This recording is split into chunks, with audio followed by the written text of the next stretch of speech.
네, 오늘은 창세기 41장 15절부터 36절까지입니다. 창세기 41장 15절부터 36절까지 말씀입니다. 제가 현대인의 성경으로 읽도록 하겠습니다.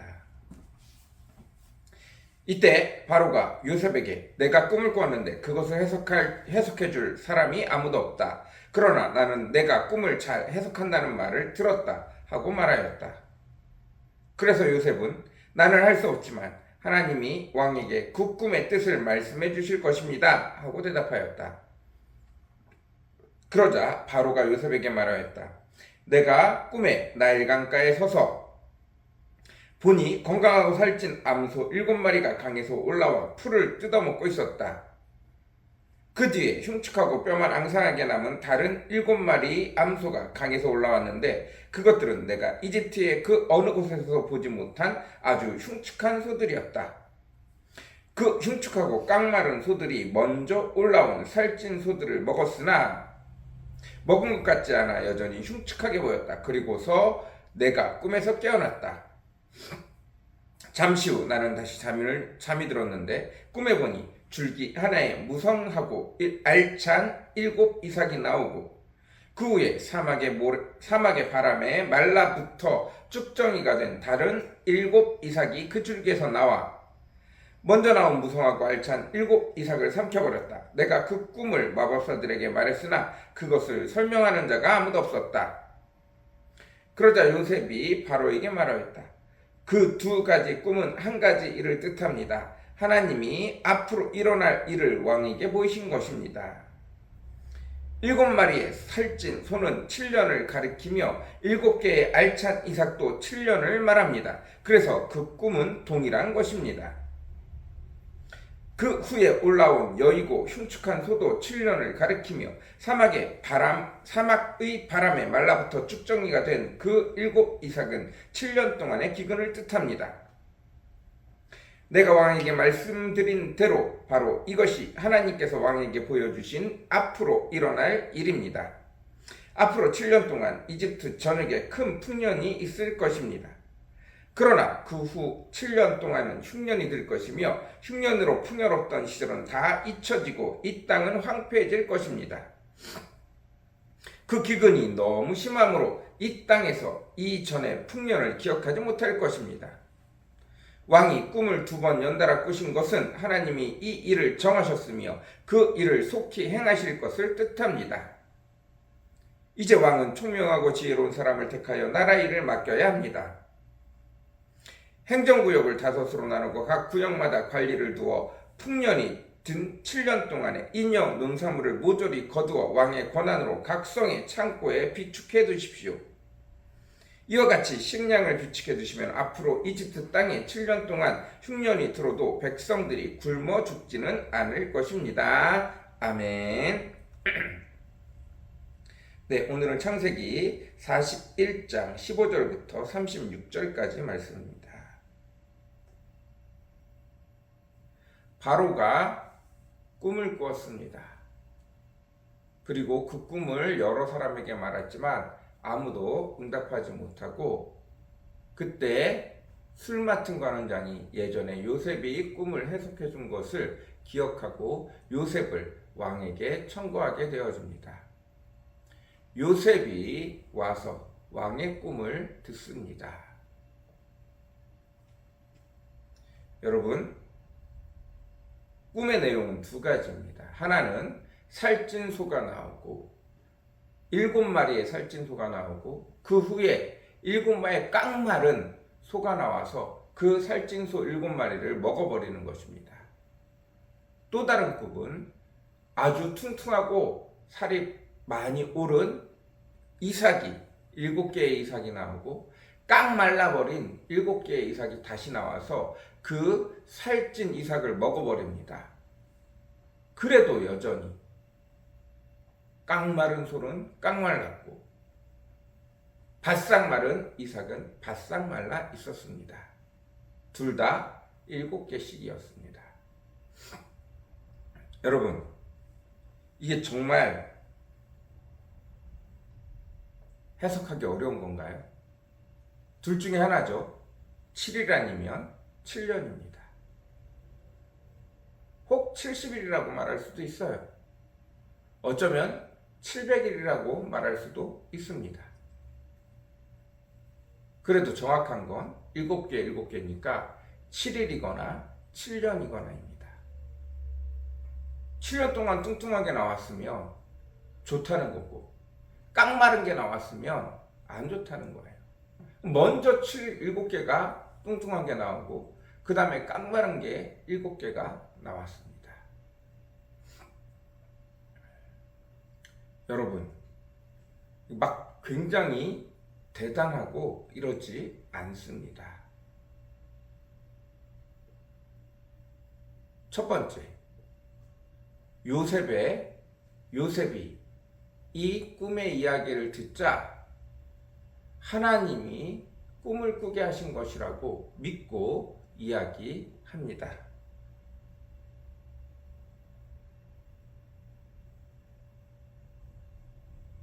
16절, 요셉은 나는 알 수 없지만 하나님이 왕에게 그 꿈의 뜻을 말씀해 주실 것입니다 하고 대답하였습니다. 요셉은 꿈을 꾸게 한 것들 하나님이 하신 것이라고 믿었습니다. 하나님이 미리 보여준 것이라고 믿었어요. 그리고 그것을 하나님의 사람인 자기가 해석할 수 있다고 믿었습니다. 하나님의 음성을 듣는다는 건 어려운 일이 아니에요. 문제는 내가 믿느냐 믿지 않느냐의 차이입니다. 하나님이 꿈으로 이야기할 수 있고 환상으로 이야기할 수 있고 다른 사람을 통해서 이야기할 수 있어요. 그런데 내가 그것을 믿지 않으면 뭐 그냥 우연히 지나가다 맞은 거지, 뭐 개꿈이야. 그러나 내가 하나님이 주신 것이라 믿고 계속 사용하기 시작하시면 하나님이 그 부분을 통해서 일하시게 되어집니다. 여러분, 굉장히 어렵지 않아요. 문제는 내가 그것을 하나님의 뜻이라고 믿고 기도하며 순종하느냐 순종하지 않느냐에 따라 달라집니다. 요셉은 여러 명의 꿈을 통하여 하나님이 일하시는 것을 보았고 그 입으로 하나님이 행하셨다고 외치기 시작합니다. 여러분, 이게 무서운 게 뭐냐 하면 어느 순간에 어느 때에는 완전 개꿈, 하나님이 이루시지도 하나님이 특별히 뭘 관여하지 않았는데 그냥 개꿈인데도 하나님이 행하셨다고 믿고 믿는 사람이 그 말을 해버리면 하나님이 그대로 일하시는 경우가 있다는 거예요. 하나님이 그의 백성의 입에서 나오는 말을 떨어뜨리지 않게 하기 위해서 완전 개꿈같이 보이는 그 일에도 하나님이 일하시는 거예요. 물론 확인시키는 과정에서 그렇습니다. 시간이 좀 더 지나고 내가 꿈으로 하나님의 일을 대언하는, 환상으로 하나님의 일을 대언하는 일이 전적으로 내 은사가 되어지고 그것을 통해 많은 사람을 살리려고 하면 그렇게 대충 되지는 않습니다. 그러나 하나님의 음성을 듣는 훈련 중간에는 처음에는 이게 개꿈인가 하나님이 보여주신 꿈인가 헷갈립니다. 그럼에도 불구하고 하나님, 저는 이게 하나님의 꿈이라고 생각하고 믿습니다 하고 그 꿈을 해석하기 시작하면 심지어 내가 잘못 해석할지라도 하나님이 내 입에서 나온 말 그대로 일을 이루어 가시기를 원하십니다. 일을 이루어 주세요. 이게 믿는 자의 특권입니다.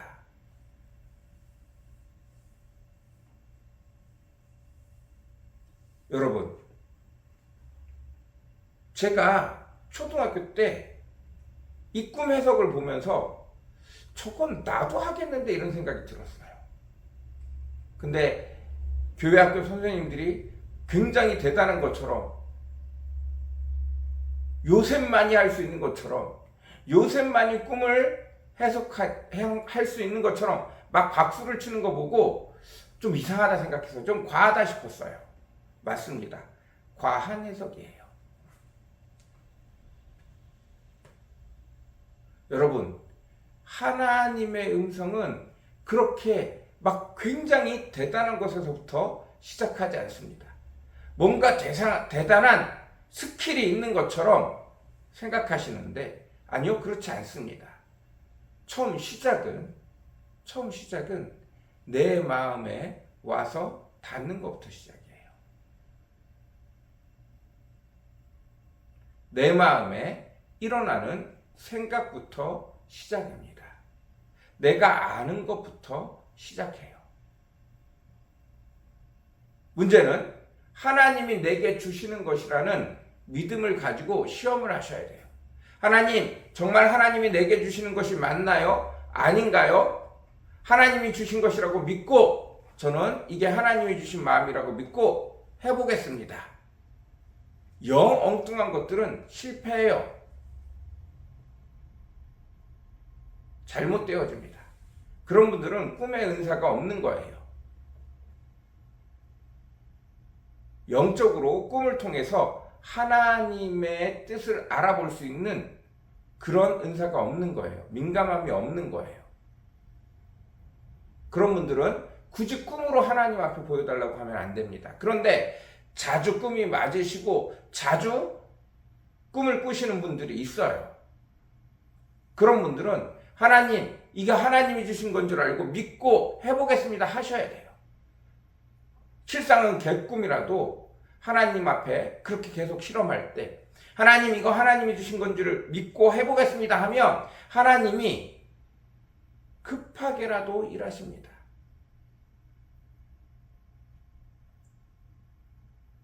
여러분, 하나님의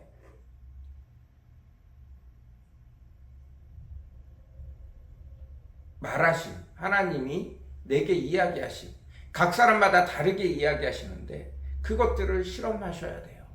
그리고 그것은 굉장히 대단한, 누군가가 기도를 엄청 많이 해서 그렇지 않아요.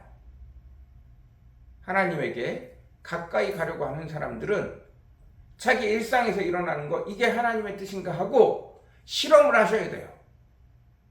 뭐 어디서 뚝 떨어지는 것처럼 기적 같은 거 바라시면 절대 안 일어나요.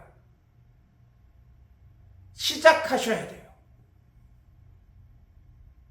조그마한 거, 당연해 보이는 것도 못 믿으면서 기적? 천만에요. 믿음 안 생겨요.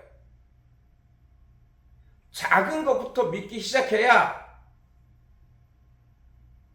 세상 사람들이 볼 때 안 된다고 말하는 곳에서 확신을 가지고 믿을 수 있어요.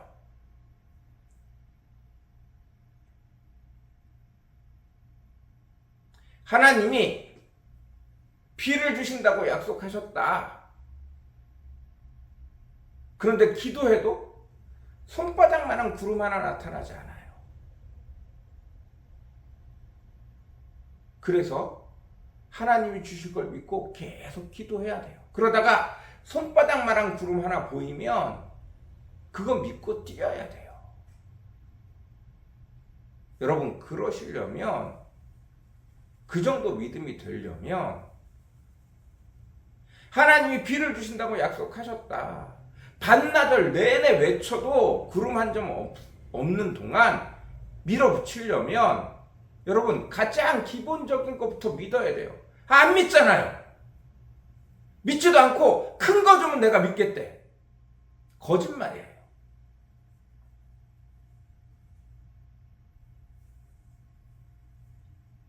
믿음이 있어야 하나님이 일하시죠. 믿을 만한 걸 줘도 그건 개꿈이래. 뭔가 특별한 걸 말해. 그래, 특별한 걸 주면 믿지도 않을 거고 바라보지도 않을 거면서 그래요. 작은 것도 못 믿는 사람에게 큰 걸 주지 않아요. 이렇게 눈에 띄는 쉬워 보이는 것, 이런 것부터 시작하셔야 합니다.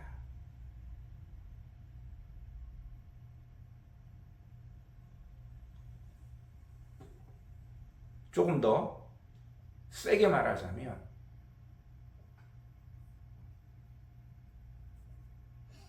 하나님의 일이 되어지도록 믿음으로 밀어붙일 수 있는 힘을 기르셔야 돼요. 내가 하는 게 아니라 사람 입장에서 보면 내가 하는 것처럼 보여요.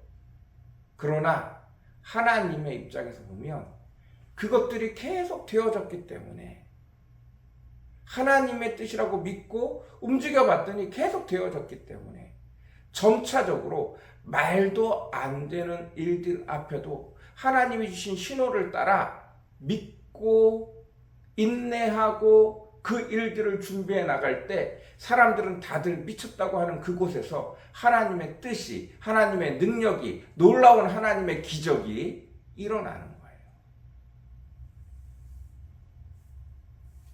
여러분, 그것은 가까운 곳에서부터 시작합니다.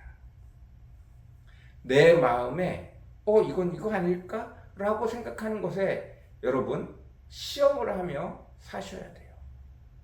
하나님, 이거 내게 말한 하나님의 뜻이라고 믿고 저 한번 해보겠습니다. 한 두세 번 틀리면 여러분 더 이상 꿈에 대해서 이러쿵저러쿵 말하지 마세요. 여러분은 그쪽에 은사가 없는 분이에요. 그러나 내가 그 꿈에 대해서 하나님의 뜻인 줄 알고 믿고 해보겠습니다 하고 맞아 들어가기 시작하면 세 번 중에 두 번 맞으면 계속하세요. 그러면 점차적으로 하나님의 뜻을 구별해내는 힘을 가질 수 있습니다. 하나님이 어떻게 일하시는지 가려낼 수 있는 힘을 기르실 수 있어요.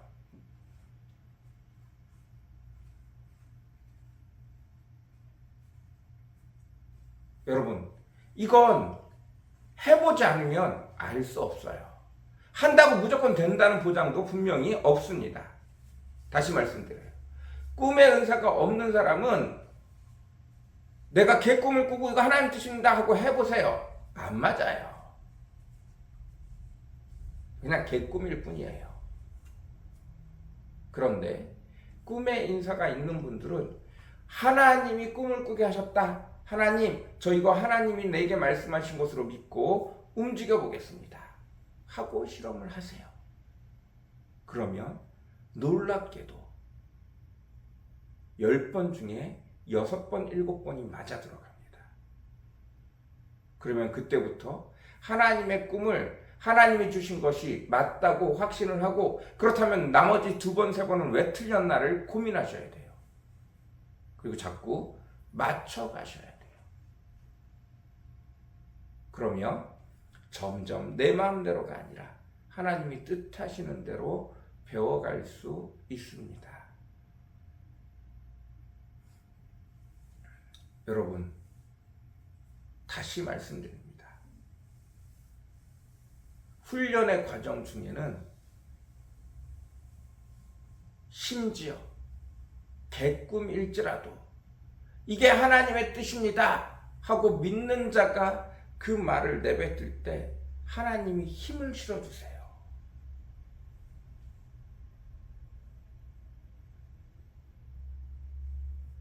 나중에 그 은사를, 그걸 아는 사람들은 그렇게 생각하지 않지만 옆에 있는 사람들이 보면 기가 막혀요.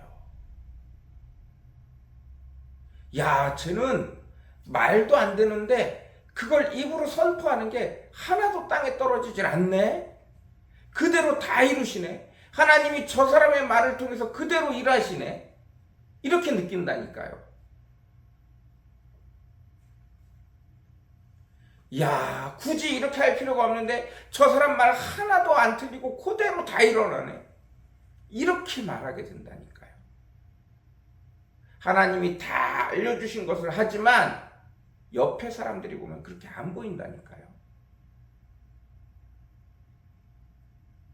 대단한 선지자처럼 보여요. 디테일 하나하나가 살아있습니다.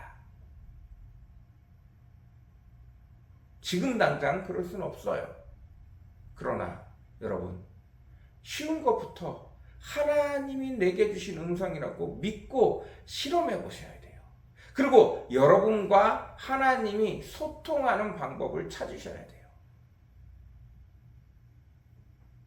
자꾸 이상한 얘기를 해요. 하나님과 우리가 교통을 안 하면 성령님이 이 땅에 오실 이유가 없어요. 근데 자꾸 직접 계시라고 어쩌고저쩌고 하면서 교회 안에서 하나님과 성령님과의 교통을 방해하는 세력이 있어요. 직접 계시는 끝났대요. 성경에만 기적이 있고 오늘날에는 기적이 안 일어나면 성령님이 무슨 이유로 이 땅에 찾아오십니까? 성경을 다시 쓰는 직접 계시는 없어요. 그러나 우리 삶을 인도하시는 하나님의 음성은 여전히 있습니다. 이걸 직접 계시라고 성경을 쓰는 것처럼 얘기를 해요. 아니에요. 오늘도 성령님은 살아계시고 우리 삶을 인도하십니다. 죽어 계신 분이 아니에요. 아무 일도 안 하시는 분이 아니에요. 그저 우리에게 성경 하나 딱 던져놓고 아무 일도 안 하시는 분이 아니라고요. 여전히 살아계신 성령님이 오늘도 오셔서 여러분과 대화하기를 원하세요. 여러분의 삶을 함께 살아가기를 원하십니다. 그저 여러분이 여러분의 신념에 따라 지키는 걸 원하시지 않는다고요. 하나님이 때를 따라 하나님의 일을 하기를 원하세요. 하나님과 동참하여 하나님의 축복을 모든 사람에게 나누어 주기를 원하신다고요. 오늘도 내가 저곳에 누군가를 보내길 원하는데 누가 갈꼬 하고 부르시는 하나님이에요. 그 하나님이 오늘도 하늘과 땅의 권세를 우리에게 주시고 그들을 구원하고 그들을 묶여 있는 곳에서 갇혀 있는 곳에서 매여 있는 곳에서 해방되기를 원하십니다. 묶인 것을 풀고 매여 있는 것을 풀고 갇혀 있는 곳에서 불러내기를 원하시는 분이십니다. 오늘도 그 은혜 속에 들어가실 수 있는 저와 여러분이 되어주시기를 간절히 사모합니다. 기도하겠습니다. 사랑과 은혜가 풍성하시고 거룩하신 아버지 하나님 감사합니다. 오늘도 부족한 저희가 주의 말씀을 기억하며 나아갑니다. 아버지 하나님, 각 개인이 하나님의 음성을 들을 줄 알아야 됩니다. 요셉은 꿈이 하나님이 말씀하신 것이라고 믿고 하나님이 해석하여 주신다고 믿고 그 꿈을 해석합니다. 그리고 그는 이제 충분한 실력을 쌓아 그 꿈이 그대로 일어날 것을 믿고 왕 앞에 목숨을 내어놓고 선포합니다. 아버지 하나님, 우리도 하나님이 내 삶에 역사하신다는 것을 믿고 하나님이 이야기하는 것들을 세상 사람들 앞에 마음껏 선포하고 공포할 수 있는 저희들 되어지게 도와주옵소서. 그러려면 내가 먼저 하나님의 음성을 듣는, 하나님과 교제하는, 하나님과 대화하는 통로를 열어야 합니다. 여러 가지 통로들이 분명히 있습니다. 아버지, 내게 분명한 통로가 열릴 수 있도록 하나님, 이것이 하나님의 뜻인 줄 알고 제가 해보겠습니다. 하나님의 뜻이 아니라면 실패할 것이고 하나님의 뜻이라면 하나님 놀랍도록 역사하여 주실 줄 믿습니다 하고 도전해보는 저와 우리 성도들 되어지게 허락하시고 각자만의 하나님의 음성을 들을 수 있는 길이 열릴 수 있도록 축복하여 주옵소서. 은혜 더하여 주옵소서. 감사합니다. 예수님의 이름으로 간절히 기도드렸습니다. 아멘.